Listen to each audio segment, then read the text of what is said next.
One evening in late 2003, a 22-year-old man named Michael Bridges sat down in the stands of a professional hockey game in Calgary, which is a major city in Canada.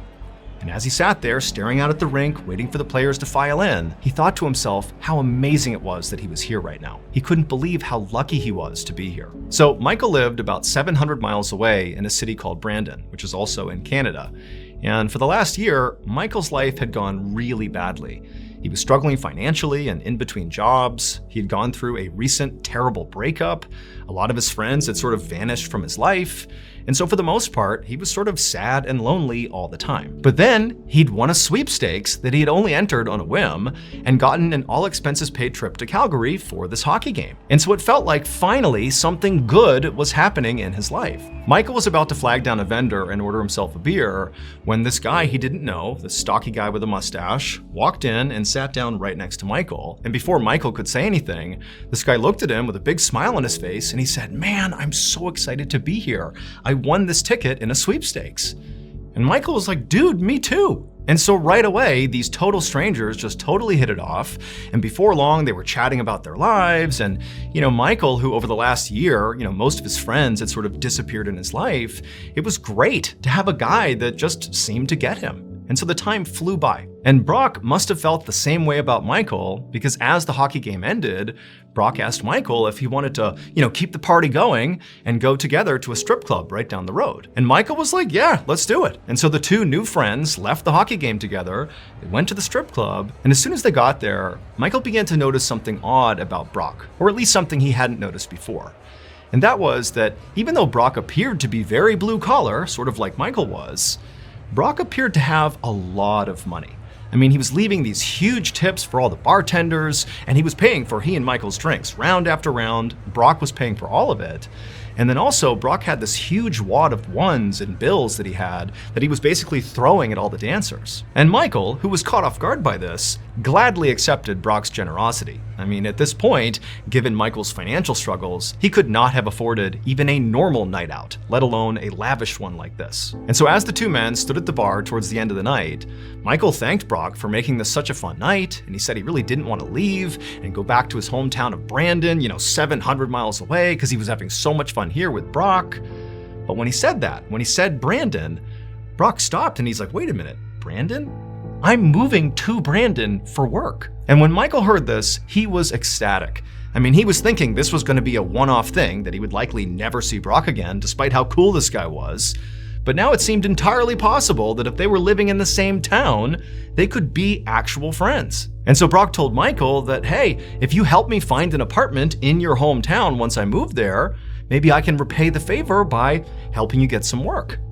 And so Michael, he took one last look at that big wad of cash in Brock's hand, and he looked up at him and he said, "Deal." A couple of months later, in early December of 2003, Michael rode in the passenger seat of Brock's car as they made their way down a road in Brandon.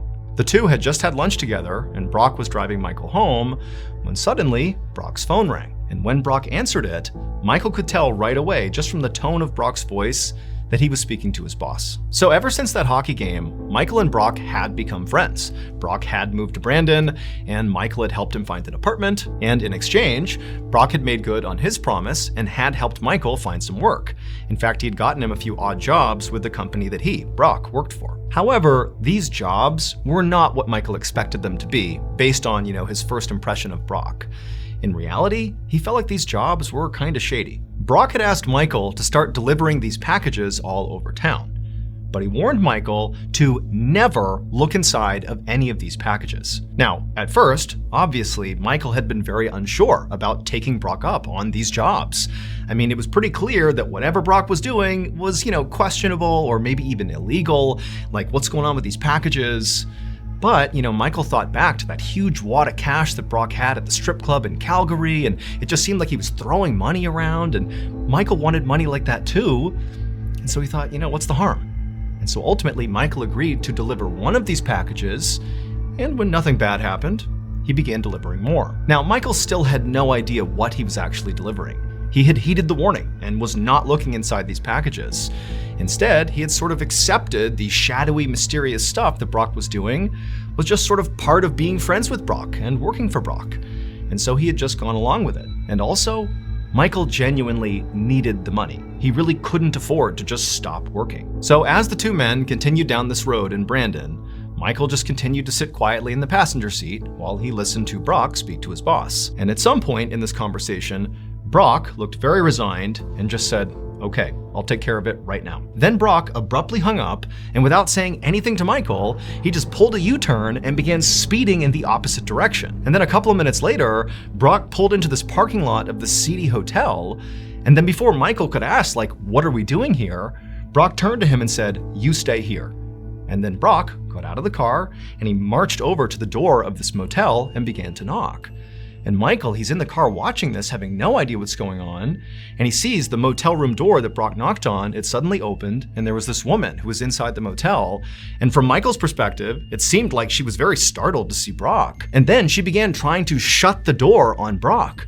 But Brock, he reached out and he began pushing on the door to keep it open, and the two of them began yelling at each other. And Michael, he can't hear what they're yelling about, but clearly, they're having some sort of heated argument here. And at this point, Michael began looking around, hopeful that nobody was witnessing this. I mean, they could get in some serious trouble here. And then Michael turned his attention back to Brock and this woman, and he watched as Brock raised his fist and punched this woman square in the face. And she instantly crumpled to the ground, and Michael, he has no idea what to do here. And so he just sat there as Brock climbed on top of this woman who's laying on the ground, and he began repeatedly punching her over and over again until Michael could see blood all over her face. And then Brock, who seemed totally unfazed, slammed the motel room door and calmly walked back to the car, hopped in the driver's seat, and drove off without saying anything to Michael. And Michael just sat quietly for this ride. He really had no idea what to even say. Now, he already knew that Brock must be involved in some sort of criminal enterprise, and in virtue of Michael delivering those packages for him, he was also involved in whatever this organization did. But up until this point, up until seeing this beating take place, Michael had sort of assumed that whatever Brock was involved in couldn't be that big of a deal. I mean, certainly they weren't hurting people. But now, Michael realized he had been terribly wrong. Finally, Brock pulled up in front of Michael's house, and for the first time he spoke. He turned to Michael and he said, "Don't tell anyone what you saw." And Michael just nodded his head and said, "Yeah, I won't." And then Michael got out of the car and he rushed inside his house.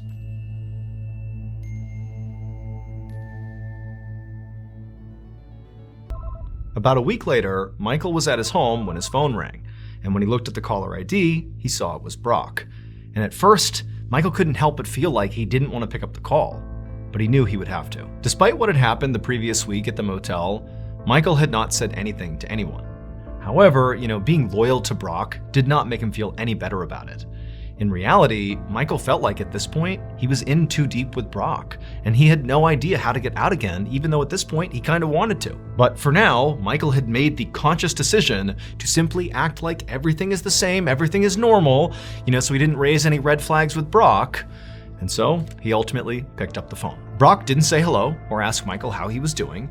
Instead, he just told Michael that he had another delivery for him if Michael was still committed to this job. Now, Michael knew the right answer here would be to turn this down and not continue to go down this rabbit hole and get deeper and deeper in with Brock.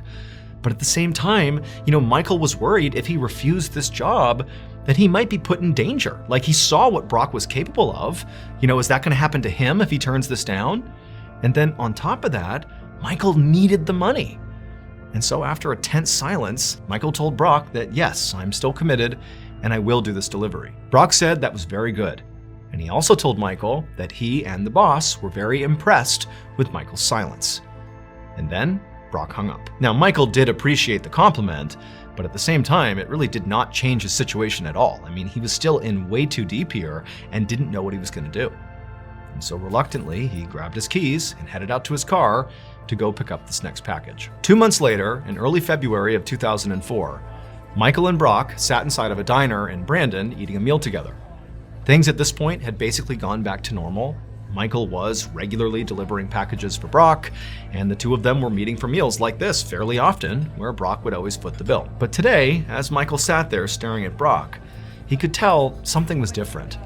Brock seemed really agitated, like something was on his mind. He kept tapping his hand and kind of fidgeting in his seat. And eventually, Michael asked Brock, like, "Hey, are you okay?" And to Michael's surprise, Brock kind of lit up, and he was like, "Oh yeah, I'm okay. In fact, things are more than okay. I actually have an offer for you that could potentially change your life." Brock again told Michael that he and the boss were seriously impressed with Michael's work so far. Not just the fact that he kept silent about the motel incident, but also they knew Michael clearly had not looked inside of any of those packages. And so collectively, this proved that Michael was dependable and loyal. And so he told Michael that what he wanted to do was introduce Michael to the boss, because he thought maybe the boss would take a liking to Michael and move him up in the organization. Maybe give him a more managerial role like Brock's, where the role was more prestigious and had more responsibility, but critically came with higher pay. After hearing this, Michael felt both excited and nervous. He was excited because he wanted nothing more than to make the kind of money that Brock did. And after working with Brock now for several months, Michael had become kind of desensitized to violence and danger. He realized he could put his morals aside if it meant he would never have to be financially insecure ever again. But the thing that made Michael nervous was meeting the boss. I mean, he really didn't know much about who this guy was. All he knew is he was perfectly prepared to resort to violence if people wronged him. And so Michael knew how critical it was to stay on this guy's good side. But as all these conflicting thoughts were swirling around Michael's head, Brock said something else. He said before he would actually take Michael to meet the boss, Michael had to pass one more test. Michael would have to prove that he was capable of more than simply delivering packages and keeping secrets. Basically, he needed to prove that he could be as cutthroat and brutal as Brock was. After saying this, Brock just kind of leaned back and stared at Michael, studying his reaction. And at first, Michael really didn't even know what to say or do. He was like, okay, is Brock expecting me to come up with, some sort of way that I can demonstrate this? Do I need to come up with a test myself and do it? Or is Brock about to give me some assignment? Like, what's going on here? But then, before Brock could say anything else to clarify this whole situation, Michael had this epiphany. He suddenly realized that he already had the proof he needed to demonstrate to Brock and to the boss that he could basically handle anything they threw at him. Before meeting Brock, something truly awful and just totally messed up happened in Michael's life, and Michael had persevered his way through it. And so Michael was thinking to himself, if he just told the story of what happened to Brock and to the boss, they would be convinced that he was their guy. And so feeling very confident, Michael looked Brock right in the eye and he told him about his past. And as he told the story, Brock's eyes went wide. And by the end of the story, when Michael finally finished up, Brock just said, okay, yeah, you're ready to meet the boss. The meeting with the boss was scheduled for a few days later. And on that day, Michael showed up to this fancy hotel in a nearby city. And when he walked into the lobby, he saw Brock was sitting there waiting for him. When Brock saw Michael, he smiled and stood up, gestured for Michael to come over, and then the two of them walked upstairs to a particular hotel room. But when Brock unlocked the hotel room door and the two men went inside this lavish suite with this gorgeous living room and an amazing view, Michael looked around and realized it was empty. And he said to Brock, where's the boss? And Brock said, the boss doesn't wait for anyone. People wait for the boss. And so just sit down, he'll be here soon. And so Michael said okay, and he took a seat and tried to stay calm. But in reality, he was very nervous. I mean, all this cloak and dagger stuff was really putting him on edge. He also knew he had to impress the boss when he got here, because if he did, he would have this new lease on life, this big promotion, he'd be getting paid so much money. But if he didn't, if he failed to impress the boss, not only would he potentially be out of a job and back to sort of poverty, but also he could be in real danger here. And so as Michael is sitting there showing all the signs that he's totally nervous, Brock, who was in the room just kind of standing there, looked over and could sense, his friend clearly is on edge. And so he said, hey, Michael, here we go. Why don't you just run me through your story one more time, like a dry run before you meet the boss. Get yourself ready. And so Michael, who at this point was so anxious, he was happy to be doing anything other than just sitting there quietly, quickly agreed to the idea and went through his story one more time. And right as he finished his story, there was a knock on the door. And so Brock said, okay, he's here. Are you ready? And Michael's like, yeah, I'm ready. And so Brock walked over to the door, took one more look at Michael, opened it up.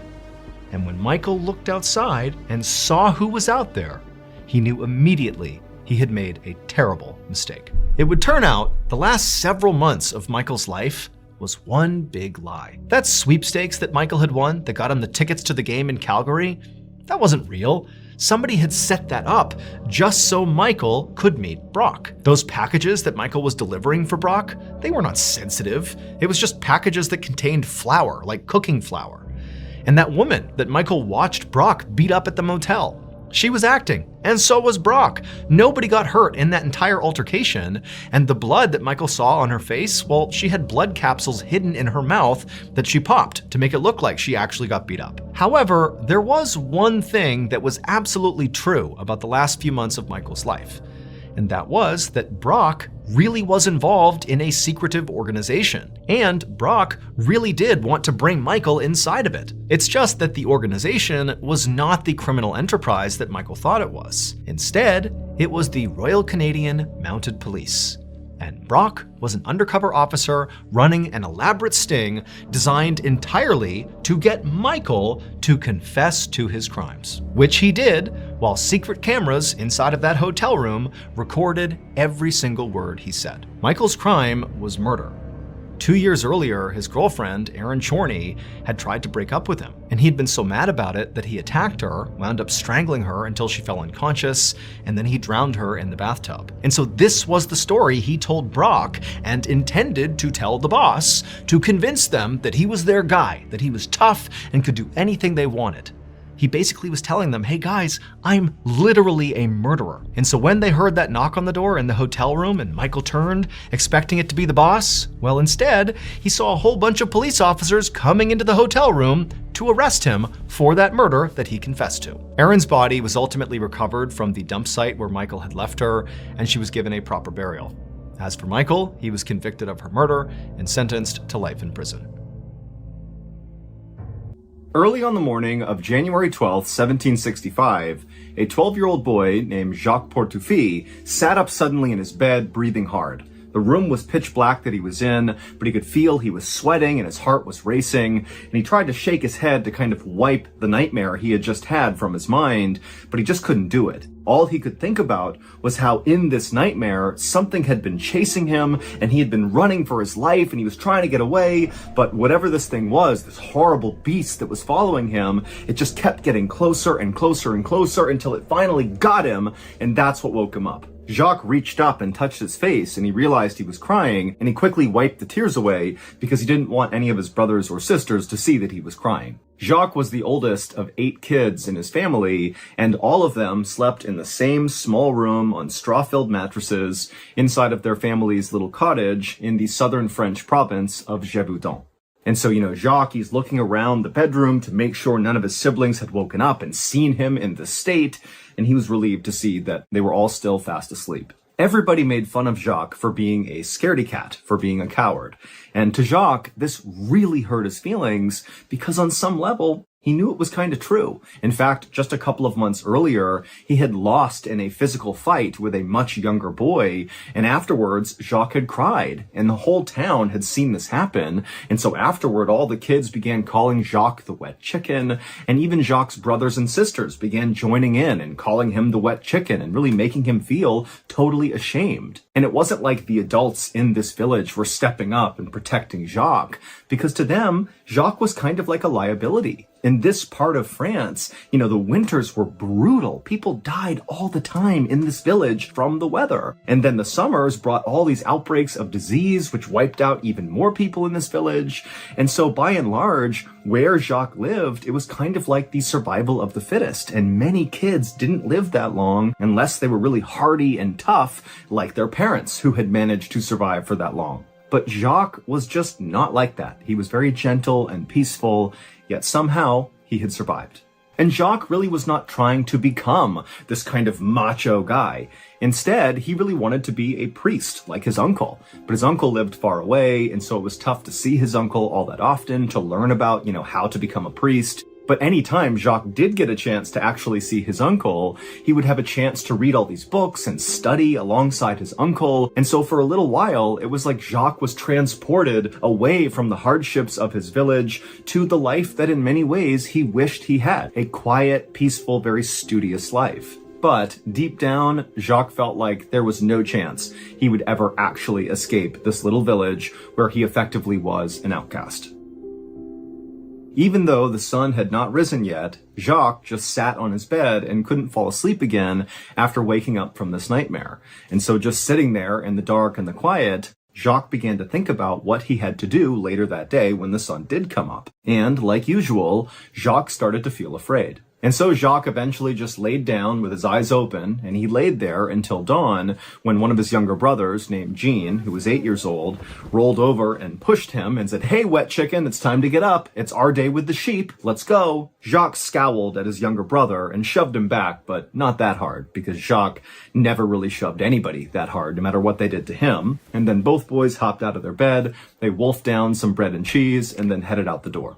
As soon as they were outside, Jacques noticed that the village was much quieter than it normally was.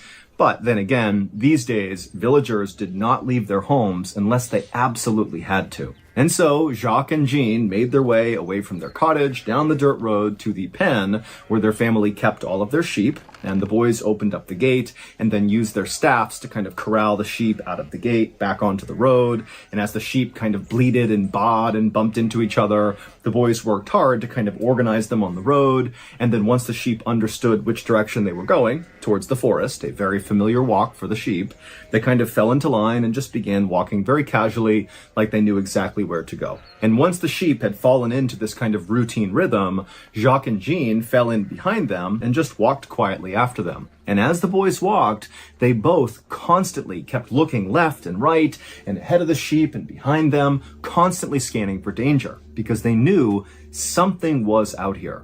For months now, children all across this province in France, Gévaudan, had been going missing. They'd go off into fields or pastures, like when they're moving their family's livestock around, and the kids would just vanish. And then sometimes, if they were found again, they'd be found totally mutilated, far from where they should have been. The attacks on these kids across Gévaudan had begun a year earlier on June 30th, 1764.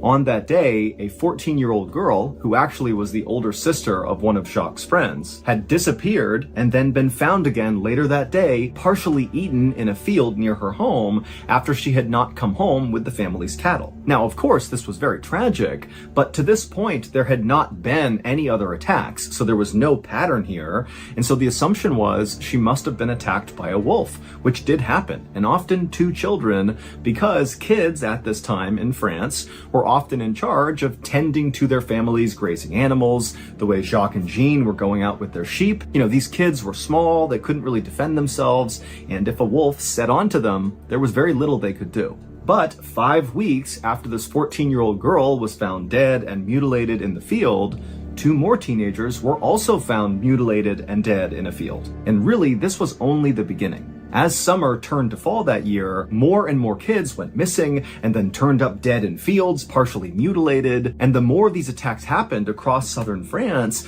the more people thought to themselves, this can't be a wolf. Number one, wolves don't go on extended human killing sprees. That's just not a thing. And number two, if it was a wolf, they would be eating more of their victims. They wouldn't just rip their body to shreds and then leave them. They would eat the meat. And so by this early January day in 1765, as Jacques and Jean were setting out for the day with their family's sheep, the death toll from whatever was killing these kids was now well into the dozens. People in France had begun calling whatever was killing these children the Beast of Gévaudan, and stories about this creature began popping up in newspapers all over France. People all across southern France began forming these huge hunting parties to go out into the forests and the wilds of Gévaudan to find this creature and kill it, but they would always come back empty-handed. And then every now and again, a hunter would be out and they would see a huge wolf and they would kill it and they would declare that they had found and killed the Beast of Gévaudan. But the attacks on these kids all across this province just continued. So obviously that wolf was not it. And so as these attacks continued, all the fairs and festivals that normally would pop up all year long all across southern France, those all stopped because people were afraid to go out in fear of this creature. And then of course, in villages like Jacques' village, people really just stopped going out unless they had to, again, because of the Beast of Gévaudan. But Jacques and Jean's family relied on their livestock, and they needed their sheep to go out and graze. And so, on this day in January, Jacques and Jean had to go out because their sheep had to graze. Their family relied on the sheep, livestock was their livelihood, and so this was a mandatory thing. As Jacques and Jean continued walking behind their herd of sheep down this dirt road towards the forest, the two boys eventually came to a stop and just turned around and looked back at their village, and they saw walking on the road towards them were 5 more kids, along with 2 additional herds of sheep that these 5 kids were in charge of. Ever since the Beast of Gévaudan had become a thing, Jacques and Jean had begun tending their sheep along with these 5 kids and their sheep. They figured the bigger their group was, the safer they were from this creature. As the 5 kids got closer to Jacques and Jean, Jacques realized that one of the kids that was with them this day was a tall, thin redhead. It was the same younger boy who had recently beaten Jacques up in front of the village, and he had cried and everyone had made fun of him. And so Jacques sees this kid coming, and immediately he can feel his face burning with embarrassment. And then the boy, he sees Jacques, and he immediately smirks and begins flapping his arms like chicken wings. But once these 5 kids and their sheep joined Jacques and Jean and their sheep, they all kind of just went quiet because none of them wanted to be out there. They were all scared of the Beast of Gévaudan, and the only reason they were together was, again, to be safe from this creature that was killing kids left and right. And so, in relative silence, all of the kids and their sheep just slowly walked together down this dirt path, and eventually they made it into the big forest, where just beyond the forest was the pasture where these sheep would graze. And as the group actually entered into the trees and it became dark and more quiet and kind of eerie, Jean actually tugged on Jacques' shoulder and said, "Will you please tell a story?" Because Jean was scared too. The kids were all scared, and they figured, if Jacques just told a story, it would take their mind off of how tense this moment was. And when Jacques heard this request, he actually smiled because this was something he loved to do. He was a great storyteller. It was like his one strength. When Jean had asked for the story, the kids and the sheep had actually made it to really the end of the forest path, and so by the time Jacques was about to start his story, all the sheep had made their way out of the forest onto this big open pasture right in the middle of the forest. And so as the sheep just kind of filtered out into this open area, Jacques stopped, and all the kids kind of came up right behind him, and Jacques started his story by pointing across the pasture to this bog that was right at the base of this big hill, and he said, "Do you see those big rocks in that bog over there? Well, you see the biggest rock? Well, that's not really a rock. It's actually a doorway, and if you move the rock underneath it, there's a portal to another world." And so as Jacques began telling this very creative story about this kingdom that existed underneath the bog, he sat down against a rock, kind of facing out towards the sheep, and all the other kids kind of filed in around him, taking seats, with Jean, his brother, sitting right behind him to his right. And Jacques, he was just really into the story to the point where he kind of forgot about what was happening with the sheep, and he wasn't scanning around for danger, and neither were any of the kids, including the redhead who had beaten Jacques up.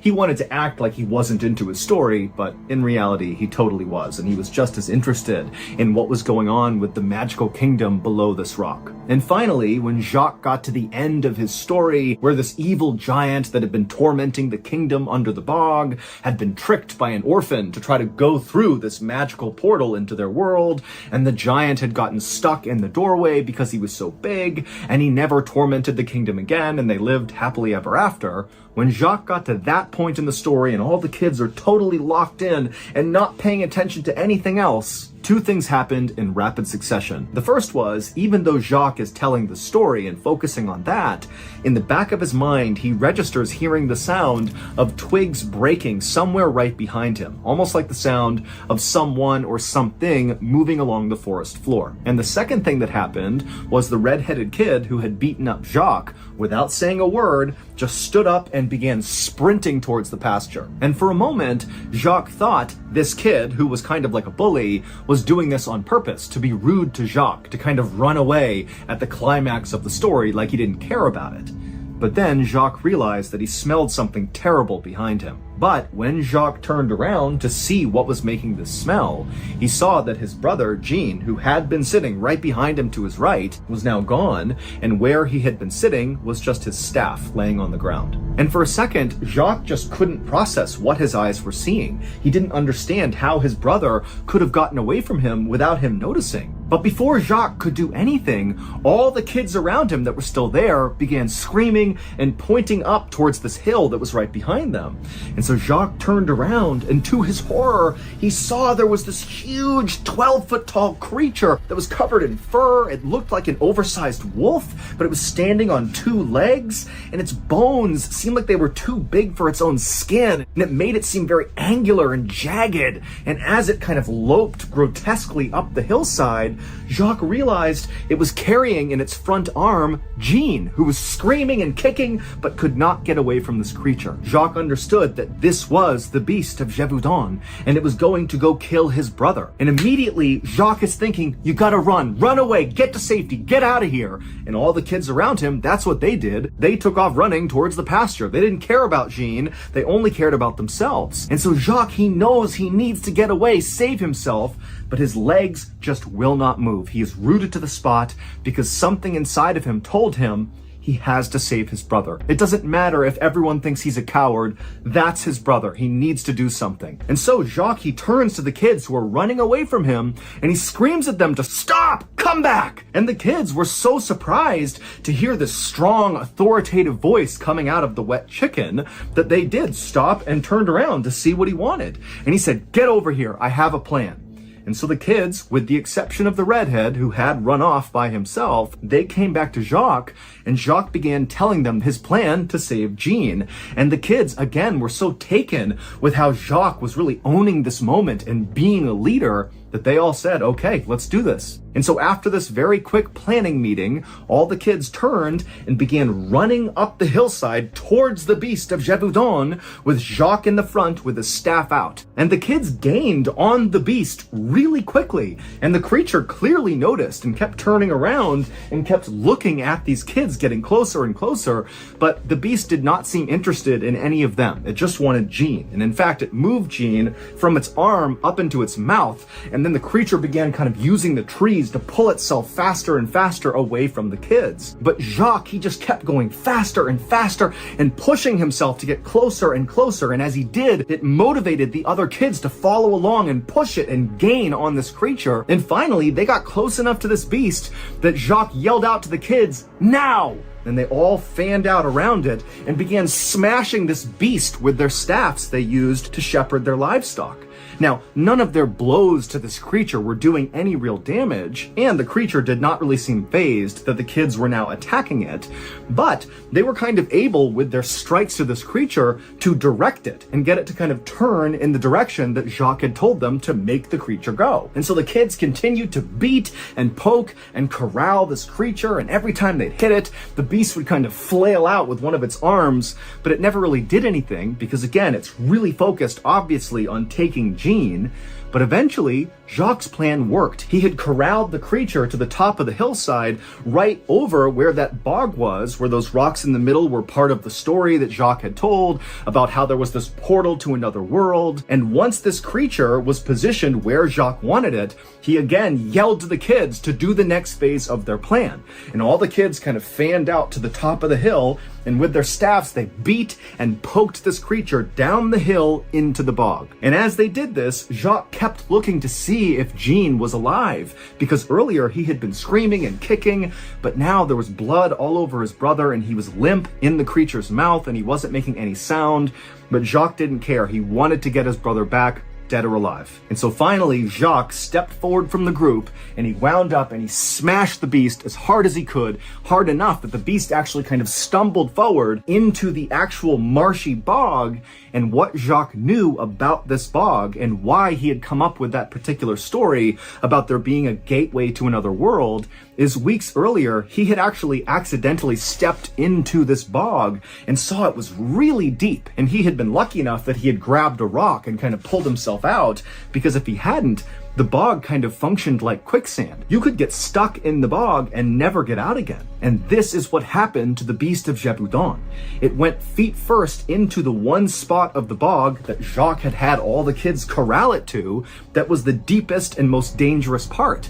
And as soon as the beast stepped into it, it sunk down to its waist. And immediately the beast reached out with its huge muscular arms and tried to pull itself out of the bog, but it couldn't. It was stuck. And so in its panic, it let go of Jean from its mouth, and it actually turned around and it looked at Jacques and the other kids. And when it did, Jacques almost lost his nerve, because when he saw this thing face to face up close, he saw this was not a wolf's face.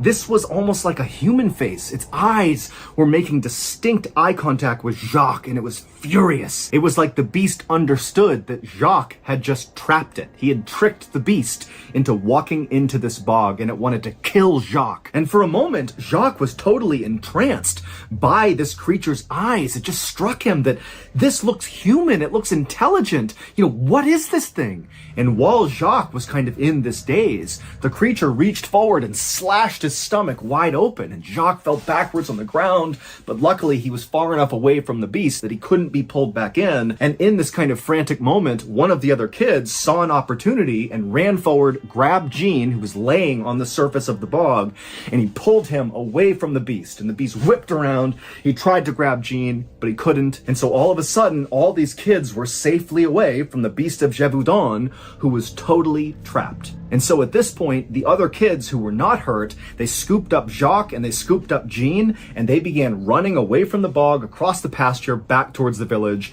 leaving the beast where it was. And as they ran, they heard it bellowing out and roaring and trying to pull itself out, but it still just remained in the bog.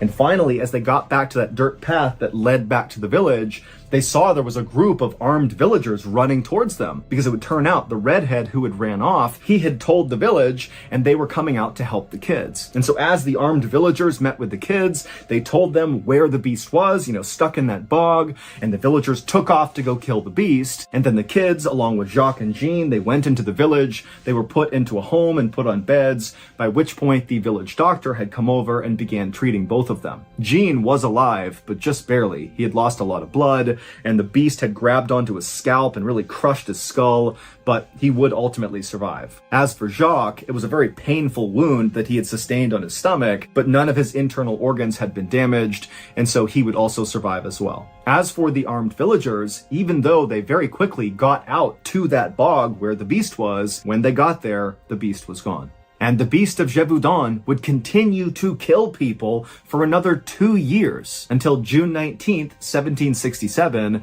when a hunter happened to encounter it in the middle of a forest, and he shot and killed it. And by that point, over 100 people had been murdered by this creature. The hunter would drag the carcass of the beast back into his village, and a doctor would perform an autopsy, but the doctor was unable to identify what kind of animal it was. It did kind of look like a wolf, a really huge wolf, but its body was just so misshapen and its bones were too big, and it clearly walked on 2 legs, not on all 4s, and so there was never any definitive information about what this even was and how this even happened. But when they opened up its stomach, they did find human body parts. Jacques was one of the only people to have ever survived an encounter with the beast of Gévaudan. And so he was celebrated all across France, and he quickly went from being the wet chicken to the little hero, and his story would reach as far away as Boston, Massachusetts. And in fact, Jacques' story was so well publicized that it eventually reached King Louis XV, and he was so moved by it that he invited Jacques to come meet him, and after meeting Jacques, he loved him and offered to pay for his entire education. And so Jacques would get to finally leave this little village where he never quite fit in, and he would move to northern France and enroll in a prestigious school there, and he would spend his days reading and writing just like he had always hoped for.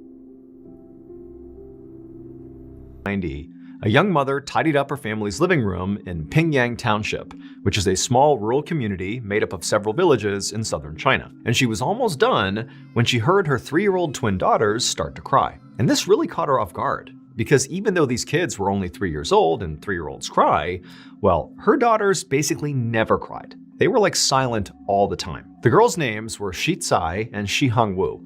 And they'd been really easy babies because they were basically quiet all the time and just wanted to sleep. However, as they got older, their silence became more concerning.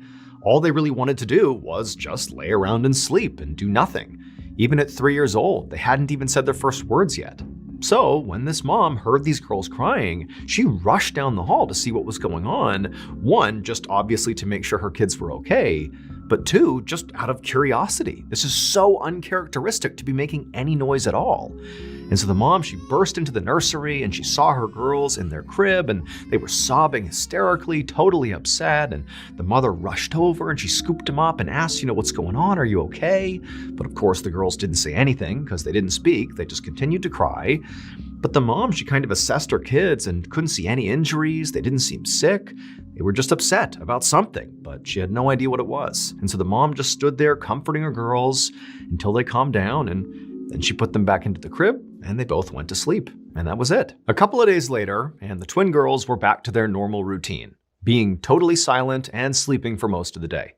And as the girls slept in their nursery, their mom just went around the house doing some housework, and at some point she walked down the hallway past the girls' bedroom. Now, their door to the nursery was shut, and again, they're just sleeping and being totally quiet. The mom hasn't heard them at all day. And as she's walking down the hallway, she suddenly comes to an abrupt stop right outside the nursery door, because distinctly she can hear her girls making noise in their room. But they're making a noise that just doesn't make any sense to the mother. Her daughters were not crying or fussing or anything like that. They were talking. At first, the mother wanted to rush in there and experience this firsthand, this landmark moment of her girls speaking for the first time. But she also worried if she went in there, they might go silent and she'd ruin the moment. And so instead, she just pressed her ear to the door and just listened. And as she listened, she really couldn't believe what she was hearing. Because these girls weren't just babbling, saying random words. These girls were having like a full-blown conversation with each other, like adult-level sentences being spoken back and forth. These girls who apparently, at least according to the mother, couldn't even speak. Like, how is this even happening? However, the more the mother listened to her daughters, the more unsettled she became. Not only because, she's listening to her daughters speak for the first time at like an adult level, which is totally bizarre, but the content of this discussion her 3-year-old daughters are having made no sense. These girls were talking about stuff that they could not possibly know. The girls were talking in detail about people and events from a totally different village. A village their mother knew they had never been to, had never even heard of, and certainly didn't know anybody who lived there. Now, in basically every other part of the world, if a mother suddenly heard her 3-year-old twins, who had never said a word before, suddenly having adult-level conversations with each other about people and places that they can't possibly know about, that might be enough to spurn that mother to at least call their doctor. But this mom, well, she lived in Pingyang Township, and that meant, when she heard what her daughters were saying, as alarming as it was, she actually did know what was going on. Pingyang Township has a very strange secret, and that secret is that of the approximately 7,000 residents who live there, over 100 claim to be the reincarnated spirits of people who have died traumatic deaths. And this is not just some wacky thing these people are saying. No, in Pingyang Township, it's not just those 100 people who believe they really are reincarnated. It's the whole community. All 7,000 some odd people 100% believe that these people truly are reincarnated. And so how that plays out is that periodically, the reincarnated folks will go to a non-reincarnated person in the township and will claim things like, hey, in my past life, your family owed me a debt, and so now you're going to pay it out. And these non-reincarnated people will absolutely pay that debt. Or in other cases, there have been fights, physical altercations that have come from a reincarnated person approaching a non-reincarnated person and basically saying, in a previous life, you or your family or your relatives insulted me in some capacity, my previous self, and we're going to fight about it right now. And those fights take place in this town, and it's totally normal. But the interactions between the reincarnated and non-reincarnated people in this township, it's not just about conflict. In fact, there's been lots of decisions made in this township that are designed very specifically to avoid conflict between the reincarnated and non-reincarnated.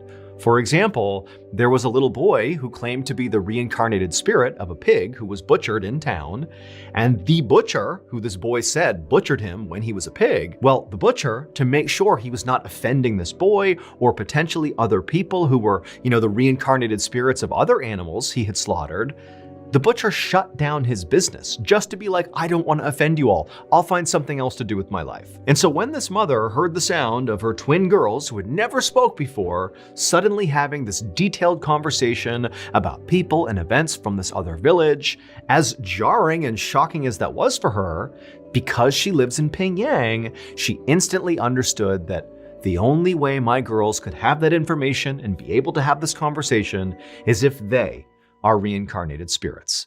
And so this mother did what she thought was right, which was not to call a doctor, but instead to get the word out to the people not just in her village, but across the Pyongyang township that her twin daughters are actually reincarnated spirits. The mother's hope was that perhaps there was still family of these reincarnated spirits in this other village her daughters were referencing in their conversation that would find out about this, and maybe they'd want to come here and meet their family who now live inside of her daughters. And sure enough, less than a week after this mother got the word out, this man and woman who she didn't know came knocking at her door. When the mother let them inside the house, her girls immediately recognized them. One of the twins said that this was her mother and father from her previous life. Then the twins, these little 3-year-old girls, went on to tell this unbelievably complicated and sophisticated story about how in their previous life, these twin girls were not actually sisters. Instead, they were best friends, and together they had taken their own lives approximately 1 month before they were reborn in the bodies of these twin girls. And so after that, the twins just continued talking to this man and woman for quite some time, giving specific details about this village that, again, these girls, at least according to their mother, had never been to before. These girls also gave intimate details about these teenage girls' lives and even had information that was very specific to what happened to them when they took their lives and, where their bodies were found. Again, information these girls shouldn't have. And then at some point, the mother of the twins asked this man and woman, like, are these details they're giving you accurate? Is this true? And the man and woman said, yep, it's all true. And then at some point, the twins turned to their biological mother and they told her that the reason they had been silent to this point was because they were trying to keep their reincarnation a secret. And also the reason they slept all the time is because when they slept, they would dream about their previous lives, which they claimed to miss. To this day, no one's ever been able to offer a better explanation for how these twin girls, these toddlers, had such accurate information about people they had never met and places they'd never been to. Basically, the only explanation that works is that they must actually be the reincarnated spirits of those teenage girls. Pyongyang Township remains a hotspot of alleged reincarnations, and nobody knows why. On a spring afternoon in 1883, a young woman named Sarah tidied up her farmhouse in a tiny settlement called Eagle Creek in Arizona. While Sarah cleaned, her sister Elizabeth took a bucket outside to get water from their outdoor spring. So Sarah and Elizabeth actually lived together in this farmhouse along with their respective families. The American West at this time was sparsely populated and dangerous, so it was not uncommon for families to kind of band together like this. Their husbands herded the sheep and worked the land, while Sarah and Elizabeth looked after the house and also took care of their collective 4 kids. And so on this day, as Elizabeth was out getting water, Sarah continued to tidy up the house with one eye on the kids, making sure they were okay, when all of a sudden, the family's dogs, who were leashed up outside, began barking really aggressively. Now, for Sarah, this was really alarming because the dogs typically were pretty docile and didn't make a lot of noise. So clearly, something was going on outside. And so Sarah told the kids to stay inside, and she quickly went outside onto the porch to see what the dogs were barking at. And so once Sarah was out on that porch, she immediately surveyed the area out in front of her, and off to her left and off to her right was just rocky scrubland, and then right in front of their house was this big sandy hill that kind of obscured their view off into the distance. And the dogs, who were leashed up right in front of the property out in the front yard, they were all looking right at that hill and barking at it. At first, Sarah couldn't understand what the dogs were even barking at. I mean, she looked around a few more times to see if she was missing anything, but there was nothing happening out here. But then, as Sarah continued to stare at this hill where the dogs were still barking, she suddenly saw this huge creature emerge over the top and begin coming down the hill in her direction. It was this massive four-legged creature with red fur, and its back was all twisted up. And on the back of this creature was this man. Except it was not a normal-looking man. His face was horrible and sunken, and his mouth was in this huge grin. And as she stared at him in total shock and disbelief, she saw he was missing eyes. Now, Sarah was a deeply religious person. And so as she's watching this creature being ridden on by this person come charging towards her, all she could think was, this is the devil. The devil is riding on this red creature, and it's coming to get me and my family. And so instinctively, she just turned, bolted inside the house, barricaded the door with the kitchen table, and then rounded up the 4 kids and sat in the kitchen, huddled over them, praying to God to save them from the devil. But as she was doing this, Sarah suddenly heard this blood-curdling scream come from somewhere outside. And she knew it sounded way too human of a scream to be coming from the devil or the creature it was riding on. And then she remembered her sister was out there getting water. That scream almost certainly came from her sister. But Sarah was so scared, she couldn't move. And she had these 4 kids to look after. And so instead of going out to try to save her sister, she just held the kids closer and continued to pray, hoping her sister would survive. Hours later, Sarah was still inside the barricaded house, clutching the children, praying, and her sister Elizabeth had not made another sound, and she had not come back to the house. So she's been gone for hours at this point. And Sarah feels horrible. All she wants to do is go out there and find her sister, but she just feels like she can't leave her kids, and she knows the devil is out there, so she can't go out there. But just then, she hears footsteps out on the porch, and then she hears the sound of the doorknob turning and then bumping up against the barricade, and Sarah immediately thinks it's the devil. The devil's come back, and so she screams, and the kids are screaming. But then, on the other side of the door, Sarah hears the sound of 2 familiar voices. It was the sound of her and Elizabeth's husbands. They had come back from herding the sheep, and they're calling into her like, hey, what's going on here? Let us in. And so this huge wave of relief came over Sarah. She rushed to the door, she got rid of the barricade, flung it open, and immediately began sobbing and telling these men about what had happened, about the devil, about hearing that scream, which she believed was Elizabeth. And oh, by the way, Elizabeth is still not back yet. No idea what happened to her. And so the 2 husbands are immediately so concerned. They have no idea about the validity of the story, but Elizabeth is gone. They have to go find her. And so the 2 men, they grab their guns and lanterns and they head off towards the outdoor spring to hopefully find Elizabeth. And so the 2 men, they begin making their way down this path towards the spring. And at first they were walking, kind of keeping their composure, but quickly as they're calling out for Elizabeth and not getting a response, they just took off running. And as they turned the corner and they finally saw the spring, they also saw Elizabeth. And she was face down on the ground with blood all around her. She was dead. And so as Elizabeth's husband wept over Elizabeth's body, Sarah's husband rode off into town to get the local coroner to come out and investigate to see what happened to Elizabeth. The only thing that seemed fairly obvious about Elizabeth's death, at least to the 2 husbands, was that Elizabeth looked like she had been trampled to death. There were all these hoof prints all around her when they found her. And so the coroner, he comes out and he looks at the scene, he sees Elizabeth, and he agrees that it looks like she was trampled to death.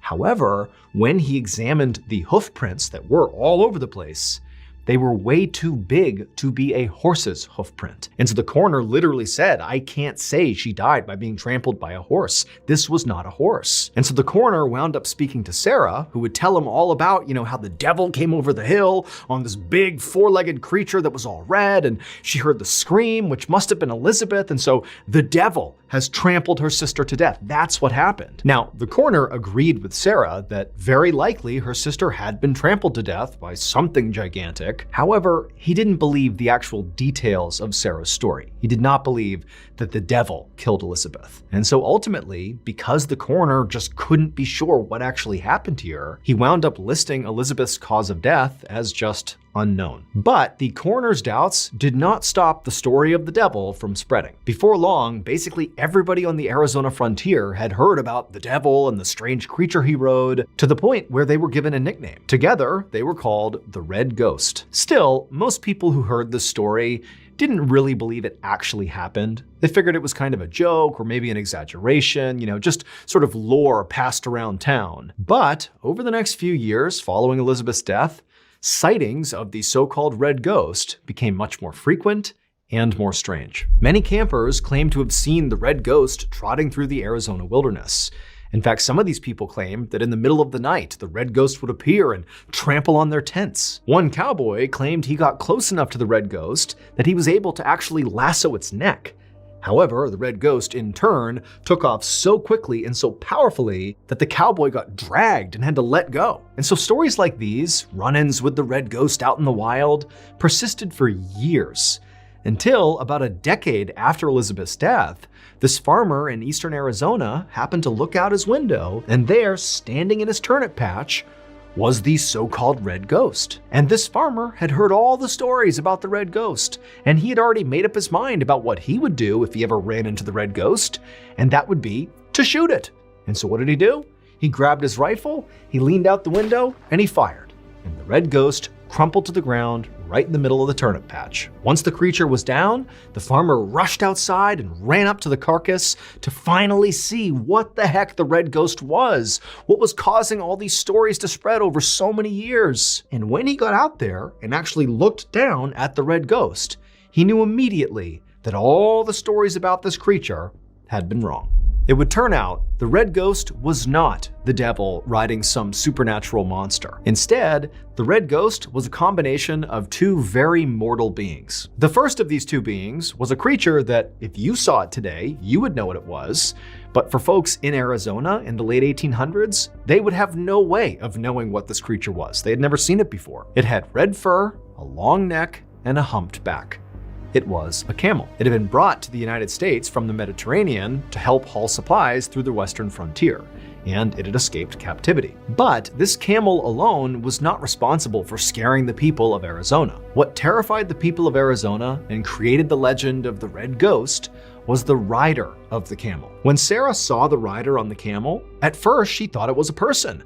But when she looked more closely, she saw they didn't have eyes and they had this disgusting toothy grin. They just couldn't be human to her.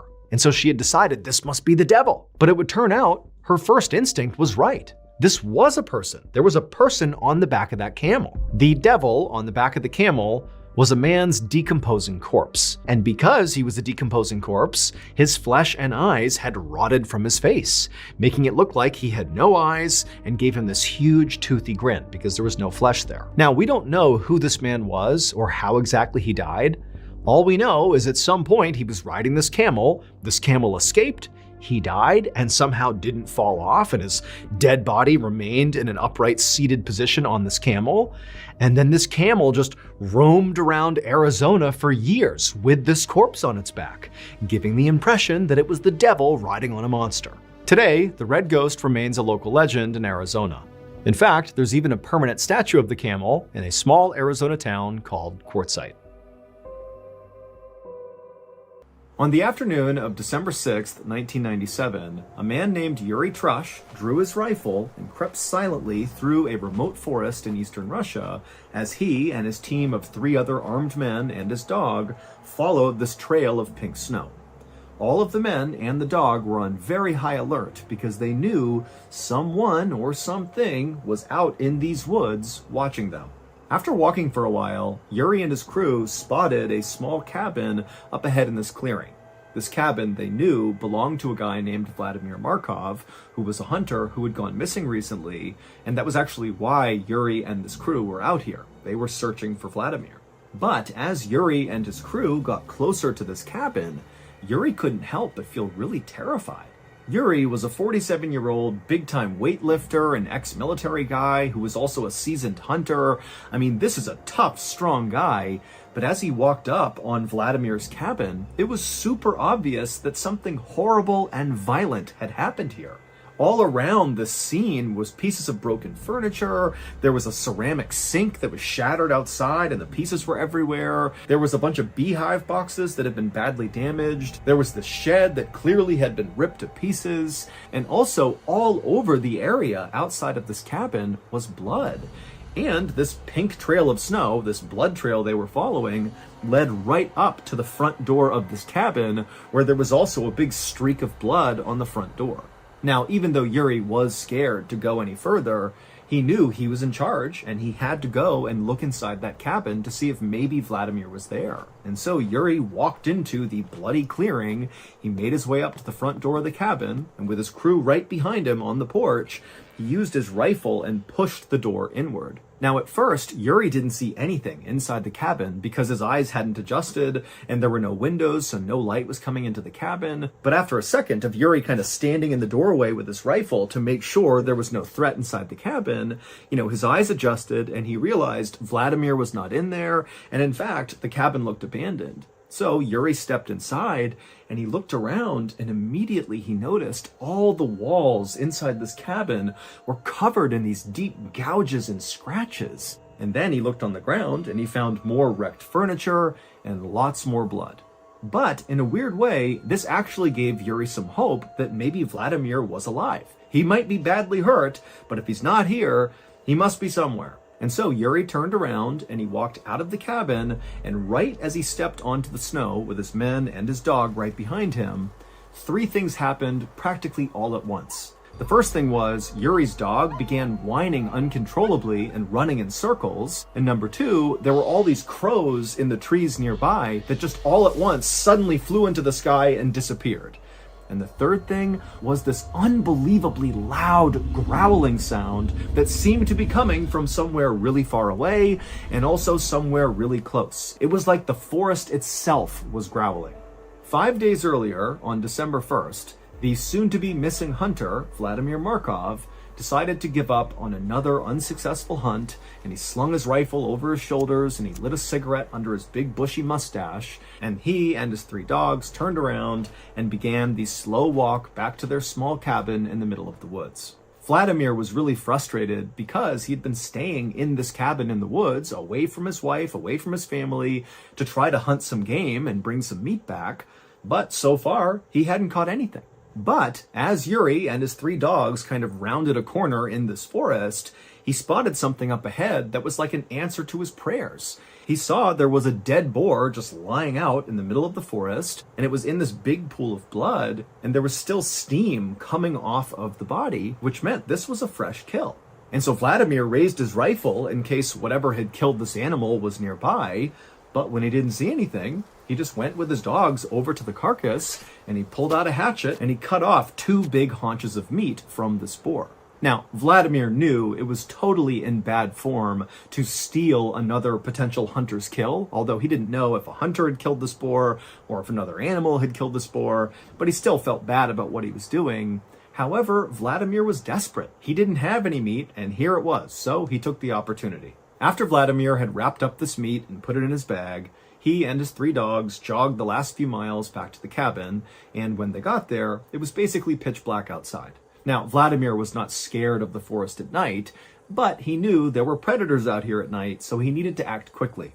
So he rushed over to his small shed that was right outside of his cabin, and he put the boar meat inside, shut the door, and locked it, and then he turned to go into his cabin to retire for the night. But after taking only a couple of steps towards his cabin, he realized his 3 dogs had not followed him. And so he turned around, and he saw the 3 dogs were totally on edge, looking out beyond the shed where he had just put the meat. They were kind of looking out into the dark forest. Now remember, he's all alone in the middle of the woods here. It's nighttime, there's no visibility. And so Vladimir grabbed his flashlight and he shined it kind of roughly in the direction that the dogs were looking, like they had seen something. And he's shining his light, but all he sees are just dark trees and nothingness. There was nothing there. Vladimir did his best not to panic, but he couldn't help but feel like there was a predator nearby and his dogs had picked up on it, and so he just wanted to get inside the cabin and shut and lock the door as quickly as possible. And so he began backing up towards the door of his cabin while calling his dogs towards him, and 2 of the dogs followed. But a 3rd dog just stayed where she was and continued to kind of whine and growl and look out away from the cabin in this direction that all the dogs were looking. But eventually, this dog just took off running into the forest. Vladimir, who loved his dogs, screamed and screamed for this dog to come back. But the dog didn't. And so Vladimir just stood there with his two dogs in front of his cabin door, listening to the bark of this third dog getting farther and farther away into the woods. And then suddenly, Vladimir heard his dog start to whimper. And then it was like the forest erupted with the loudest growl he had ever heard in his life. And then there was silence. Vladimir was horrified and just instinctively grabbed the two other dogs and stumbled into his cabin and shut and locked the door behind him. Now, Vladimir adored his three dogs. Those were his closest friends in the world, and all he wanted to do was run out there and save that third dog. But just based on how loud that growl was, he knew whatever was out there would kill him. And so this was a suicide mission if he went out there. And so he decided he would just stay put with the two dogs, and he just hoped that his third dog somehow survived its encounter with whatever was out there.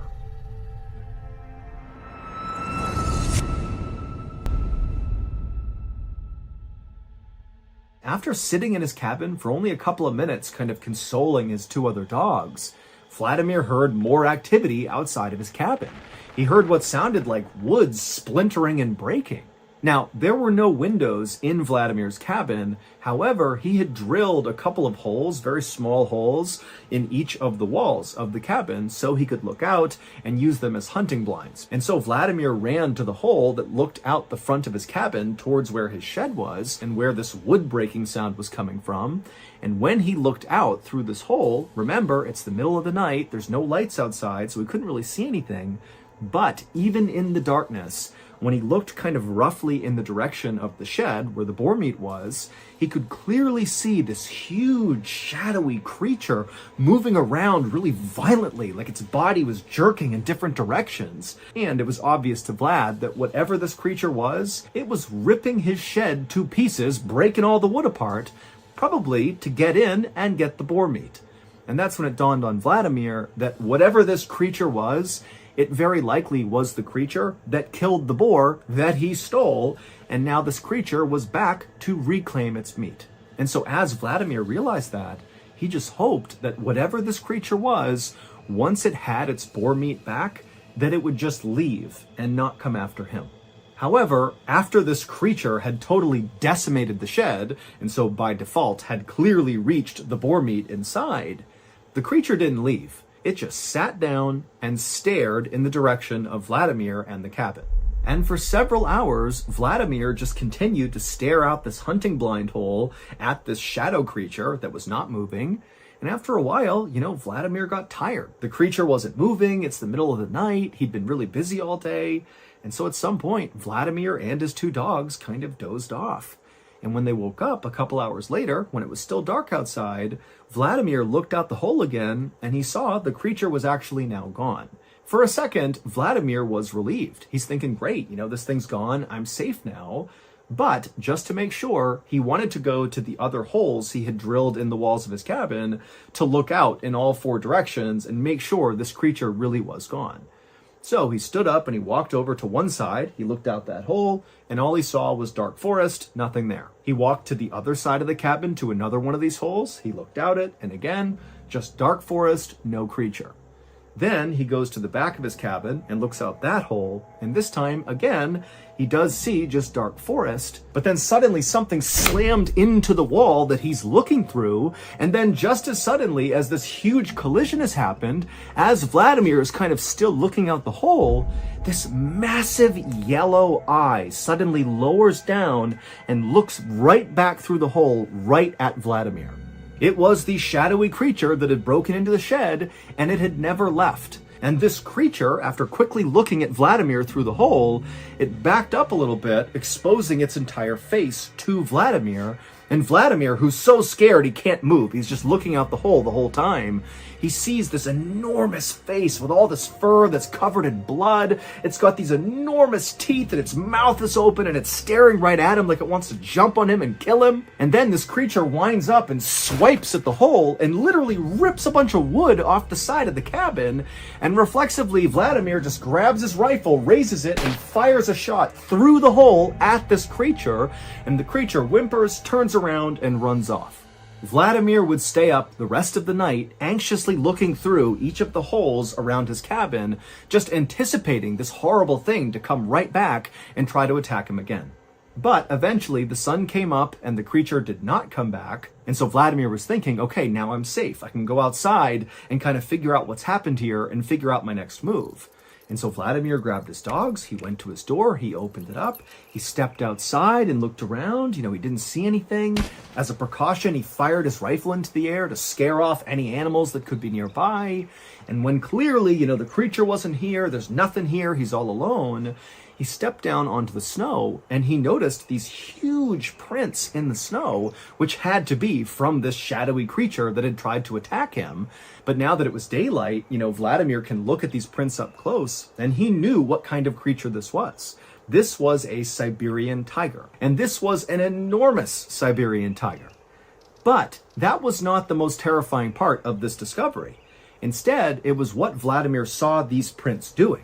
These prints circled around the cabin over and over and over again, which meant the night before, after Vladimir fell asleep, this tiger had come up and basically begun stalking him and his two dogs. It must have known they were in the cabin.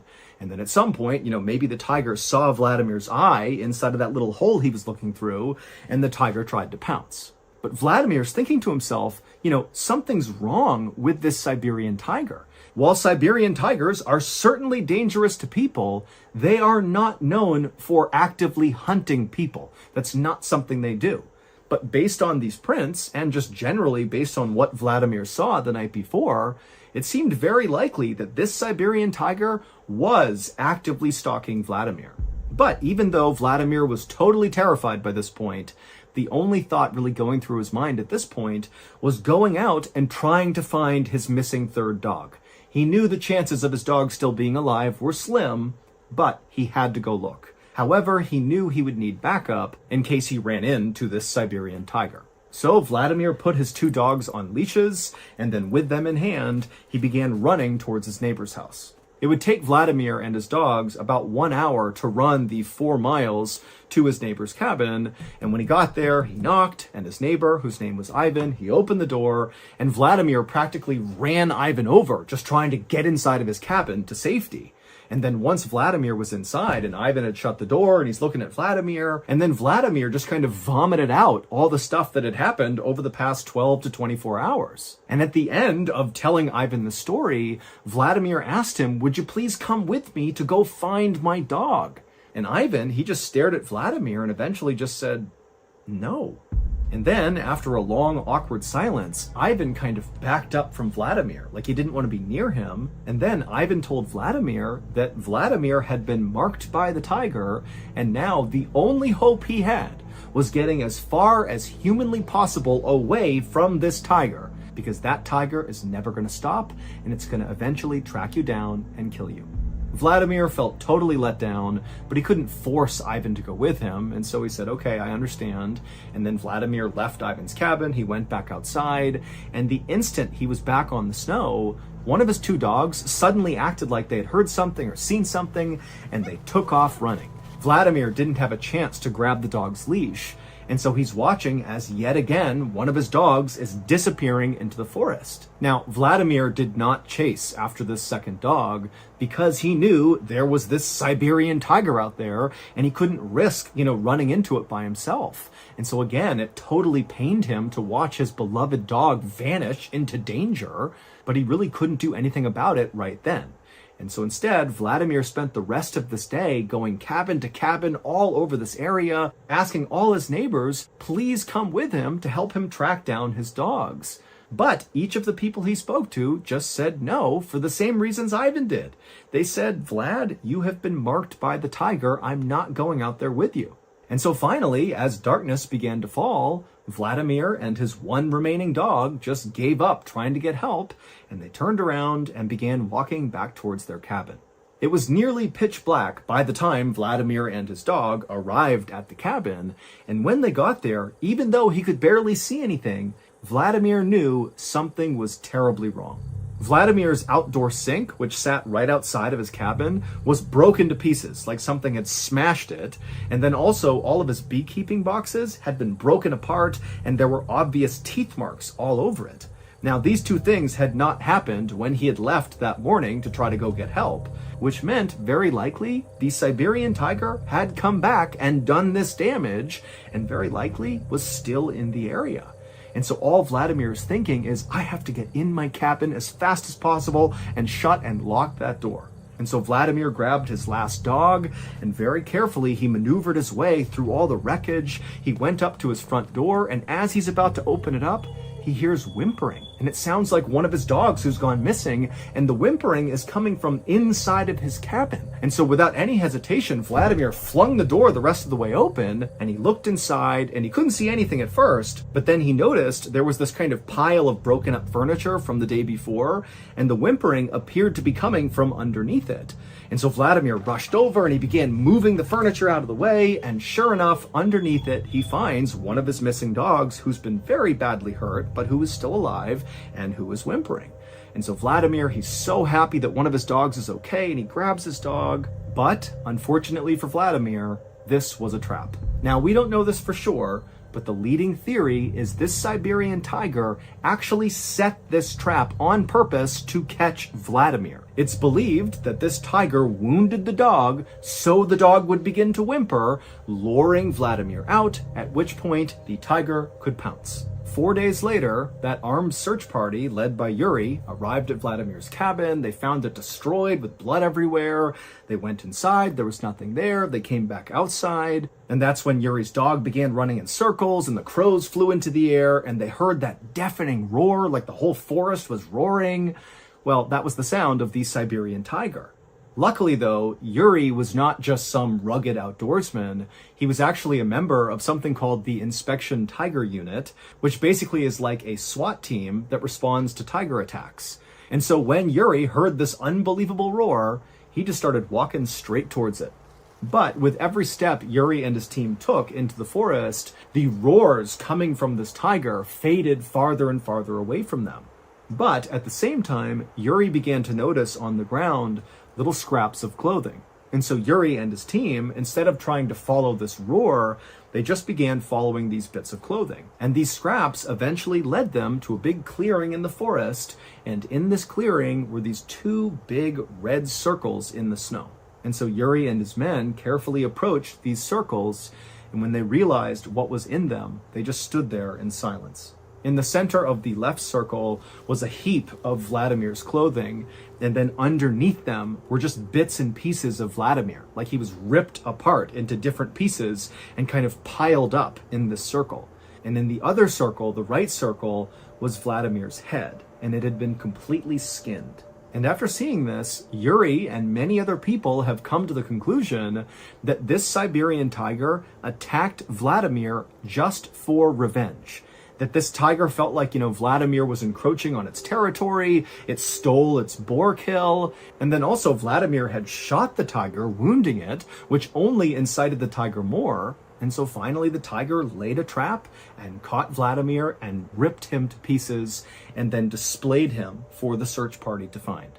Yuri and his team would eventually find and kill this Siberian tiger.